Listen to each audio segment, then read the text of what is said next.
it's my pleasure to introduce someone that does an amazing job campaigning, advocating for the rights of women and children and families. And this person, when you talk about the integrity and strength of a woman, this person really exemplifies both of those. So I'm going to go through her bio for those who don't know Laoise De Brún, and then I'll also share a personal story before I turn it over to her to talk about gender ideology and legislation. Laoise is a barrister and a campaigner. She founded the Countess in 2020, and the organization has pushed back hard against trans ideology working groups on legislation, sports, prisons and schools. She recently ran for a seat on the Trinity panel in the Seanad election, and she ran as an independent on a platform of women's rights, child safeguarding and legislative reform, and only got eliminated after the 8th count. She's appeared on Tucker Carlson while campaigning against the referendum and on GB News to speak about the Barbie Kardashian trial. Her campaign slogan sums up this woman: courage, compassion, and candor. And many of you may have been at the RDS event, I think it was last April, and Laoise was put under fire and really in a pressured situation, which for anyone organizing an event, when you're on the brink of a cancellation, they know the pressure that comes with that, letting your delegates down, your reputation, and also the huge financial loss. Laoise had numerous speakers who decided to step down from the conference because I was given a platform. They didn't agree with perhaps my approach or views on different things, and Laoise had a choice to cancel me or let the other 7 or 8 people make their decision, and she didn't cancel. She truly believes in let women speak, and I gained even more respect for her on that day, and we've continued to join each other on the battlefield against the ideology. So it's my pleasure to introduce Laoise De Brún.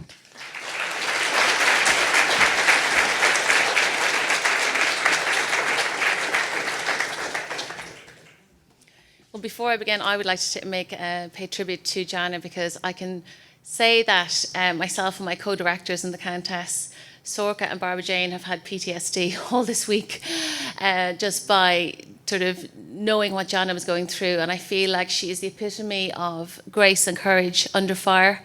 And I'm so glad she was able to make it happen, and we're all here today. So thank you, Jana.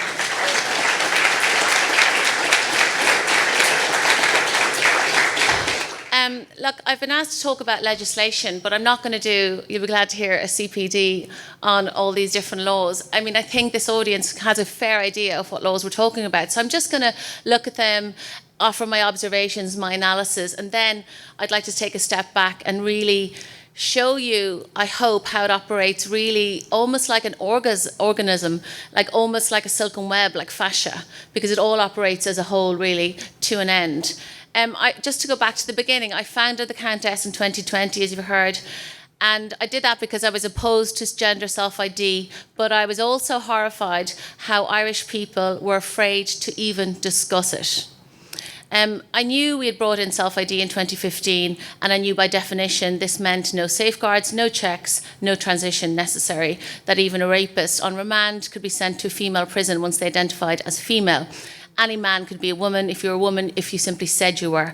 So I joined the dots and I understood the existential threat that this poses to the rights of women and children. Because up until this point, really, in our society and in law, there existed a discrete sex class called female, but suddenly we were allowing some men who identify as women into that sex class, thereby eroding women's rights overnight.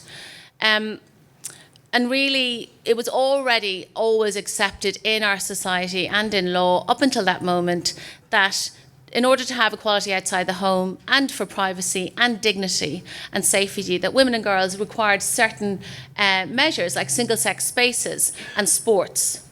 Now, a perfect example of this is the Equal Status Act 2000, where it says under subsection G that you are allowed to discriminate. So you can have a difference in the treatment of persons on the gender ground, where embarrassment or infringement of privacy can reasonably be expected to result from the presence of a person of another gender. So this is the gender ground, and it means you're allowed to discriminate on that ground in the scenarios envisaged in our law. We're very lucky in Ireland because they're expressly provided for. The gender ground and the definition of gender is key here, so I'll return to that later. But first, let's take a dive into the GRA. The first thing I think it's really important to understand is that the GRA, the Gender Recognition Act in Ireland, is a complete overcorrection. It goes way beyond any so-called problem that it was meant to address. And in terms of the case law or the jurisprudence, it comes after two test cases. There's Goodwin and UK, the English case, and there's Foy and the Registrar of Births, Marriages and Deaths. And also joined in that, he also sued Jennifer and Claire Foy. That's his daughter, and his wife. And this part of that case is always left out of the stunning and brave, the narrative, the official narrative about that test case. You know, it's left out of the stunning and brave story of Foy fighting for trans rights for 20 years. So he wanted to change his name and a sex marker on his birth cert. And at first instance, he is refused. Justice McKechnie in the High Court refuses his application. This is 2002 in Ireland. And he says three things which I think are profoundly prophetic and actually have come true. He says he's concerned about the impact on women and children. He also says that one's birth cert is not a record of one's travels through life. And he also says it's in the interest of the state to keep accurate birth records. And really, you could argue it's fundamental to a functioning society. And interestingly, Simon Wimbush, who was an architect of the Yogyakarta instrument, which is a pseudo-legal document, which was the first document to really create the concept of gender self-ID and latch trans rights to gay rights. And he was a lifelong gay activist. He's been since kicked out of the cult for heresy because he recanted. But I met him once in person and he said, you know, we made two huge mistakes. The biggest mistake we made was allowing mentally ill people to falsify state documents. And he also said, never in their wildest dreams did they ever think that straight men would use this to access female-only spaces. I mean, how naive could you be? But the thing about falsifying state documents, this brings me neatly to Section 18 of the Gender Recognition Act. I'm going to read it out for you. This is the crux of the kind of reality-bending mindness. Section 18, where a gender recognition certificate is issued to a person, the person's gender shall from that date of that issue become for all purposes the preferred gender, so that if the preferred gender is the male gender, the person's sex becomes that of a man. And if it is the female gender, the person's sex becomes that of a woman. So you'll see very clearly a few things here. Firstly, a legal fiction is drafted as if it is fact. It doesn't say you will be treated under law as if you are. It says you actually magically change your sex. You'll also notice they conflate biological sex with gender. That's obviously on purpose. And the third thing, which I think is the most egregious part of this for me, is because the other bits for me are ontological, and that is bad enough, but this is the real threat to women.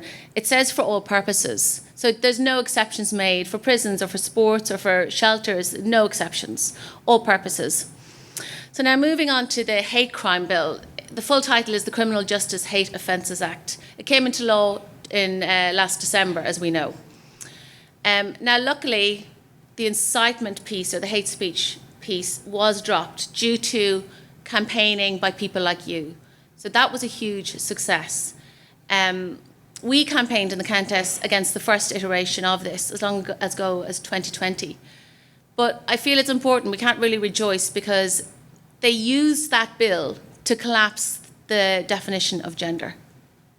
So it went from, in Irish law, whether a person is male or female or has a Gender Recognition Act, now it's defined as a person expresses their person's preferred gender or the gender with which the person identifies. It includes transgender and a gender other than those of male or female. So time and time again in the debate at this stage, before it was guillotined, the then Minister for Justice, Helen McEntee, told dissenting senators that this definition was somehow would only impact this piece of law and no other laws. But of course, that's not how the law works. And indeed, only weeks later, it crops up in another government document. But really, they've been trying to collapse the gender ground for years. Roderick O'Gorman, as Minister for Children, brought forward reforms of equality legislation. He said they're 20 years old, it's time to reform them, let's reform them. And he had called for submissions, he had a full consultation. But we could see what he was trying to do here. He was trying to bring in gender identity and gender expression into the definition of gender. So we mobilised, we ran a big Countess campaign, we flooded the consultation with submissions, and because of that it was shelved. But this is how it operates. This is how this agenda is pushed through. Because in the government programme, the spring programme, there's a bill entitled Equality and Family Leave Miscellaneous Provision Bill. I'll give you the full title now. A bill providing for amendments to the Employment Equality and Equal Status Act arising from a review of equality legislation.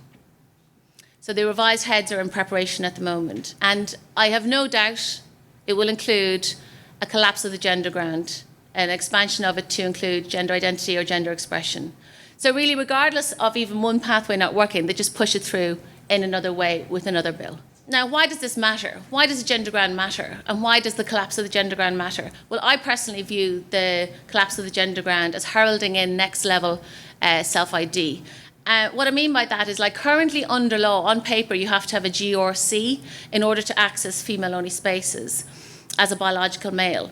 But if gender identity and gender expression are included in gender, then you can identify into that space on a whim. And there are states in the US and in Australia where that's how the LGBT activists did this. They inserted a different definition of gender, or they did it via human rights or equality legislation. And in those states, already we've seen how this has played out. For example, the sex offender, Darren Marenger, was able to walk into the female-only section of the Wee Spa in downtown LA, in Koreatown, and he's exposed himself to children there, including an 8-year-old girl, and to women there. And what happened was the staff were afraid to stop him because he was protected because of his gender identity.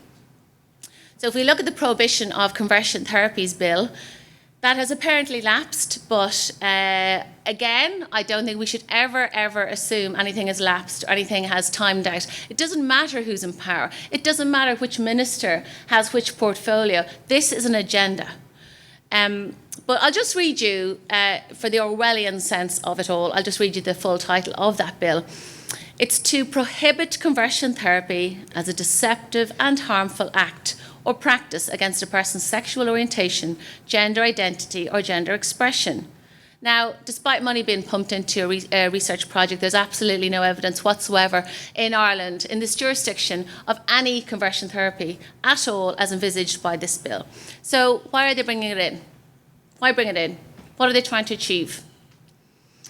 Another bill that was partly defeated by us and by, I think it was the reason that Jana founded the Natural Women's Council, if I'm correct, was we spotted hidden in the general scheme of another miscellaneous provisions bill. I mean, they all sound so innocuous, don't they? Actually tearing apart the fabric of society. But anyway, it's called the Work-Life Balance and Miscellaneous Provisions Bill. And in one of the heads, they were going to retroactively, aggressively amend legislation primary legislation from the 1980s. And that legislation was the Maternity Protection Act. They were intending to remove the word woman and replace it with pregnant people. And they would have done it, actually, had we not spotted what they were trying to do. Because none of this is, advertised. There's no kind of big campaign to bring people inside. It doesn't work like that. But our campaign, These Words Belong to Us, was a big success. Public opinion came behind us. They forced to climb down. But they did get the other amendment through, which was to say that males can breastfeed. Now, we've heard about the referendum already, so I won't go too much into that, only to say they were trying to totally unlatch the meaning of family from marriage in law. And also, obviously, they were trying to remove the word mother. But for me, it's much deeper than that. They were doing something far worse than that. They were trying to equate being a mother with being a carer. We're not just, as mothers, we're not just parents. I don't parent, I mother. I'm not parent number one. I'm not the caregiver. Our babies grow inside us, our nervous systems. We grow their nervous systems inside us. Their little hearts beat inside us. We have a soul-to-soul conversation with them for 9 months. And whereas in 1937 our state recognised this beautiful, profound contribution, the modern Irish state is hell-bent on erasing us, erasing our role, our contribution, our social, biological meaning, and really saying that it's interchangeable and disposable and replaceable. So why is this? Who benefits? Well, let's talk about surrogacy. I'm running out of time, so I'll just briefly say that we have brought in the most lax commercial legislative framework around surrogacy in all of Europe, such that single men can commission babies now in Ireland. I was working behind the scenes on amendments, and you may know that even an amendment to explicitly bar men with previous convictions of sexual assault on children or sexual offences with children, that was even not allowed through. So just to kind of sum up, you know, I have to mention the EU Migration Pact. It's been mentioned before, but I will say that, you know, the bill is going to be, we're looking at 600 million a year, and this includes the security and policing to keep the locals away, you know, because from Coolock to Newtown and Kennedy to Carna, local people are not happy. They are not happy that their already third world infrastructure is going to be overwhelmed. They don't want hundreds, thousands of unvetted single males warehoused across the country, which is a threat to women and girls and a threat to social cohesion and culture. Now, in terms of just summing up the big picture, you know, gender self-ID, hate crime, hate speech laws, anti-conversion therapy, surrogacy, assisted dying, EU Migration Pact, they're all enacted not really to solve actual societal problems. They're really there to drive society in a certain direction. And NGOs are the ones who have the stranglehold of ministers in Ireland the same way they do in the European Union. So how did they get away with all these ultra-radical, deeply unpopular laws that are not for the betterment of our society and which damage the fabric of our society? There's a playbook. You know, there's often a narrative. Often it's based on axiomatic slogans that are completely unprovable or often completely untrue, like surrogacy is just another way to have a family, or trans rights or human rights. And people are told not to dissent, and shame is used in our culture to keep them in check. And I think it's a very powerful lever in Ireland, maybe because of our historic past. You know, shame works very well on us as a people. We have a lot of perhaps internalised shame, and we have a strong need to stay within the tribe as well. And what we see in Ireland is a real inversion of the role of the media. You know, when I was training to be a broadcast journalist, we were told we had to hold power to account, we had to shine a light, we had to ask the difficult questions. But in Ireland, our media, you know, RTE and the Irish Times, they're not doing that, they're doing the opposite. They're preparing the ground for government policy. They manufacture consent and consensus where there's none. A good example of this is trans ideology and forced mass immigration, because these are two hydras of the same beast as I see it. So my message to you all today is we need to let go of shame. We need to let go of that need to be liked. We have to not let them pull this lever. We need to speak up. We need to speak out. Because actually everyone does agree with you. It's just the tiny handful of true believers that don't. And my message is just let go. Everyone needs to let go of the rocks and that they're clinging to, and just swim in that cold water, because, you know, it's not as cold once you get used to it. We've all heard that before about the Irish Sea, haven't we? And like other speakers have said, this is not going to go away. This is not going to get any better. You have to invoke your robust rights as parents under An Bunreacht and the Education Act. We have to say no. Enough is enough. We have to protect our children, our families, our values, our future. We are on the right side of history. Remember, the rebels and visionaries of 1916 were despised by official Ireland. The Countess didn't fight for this.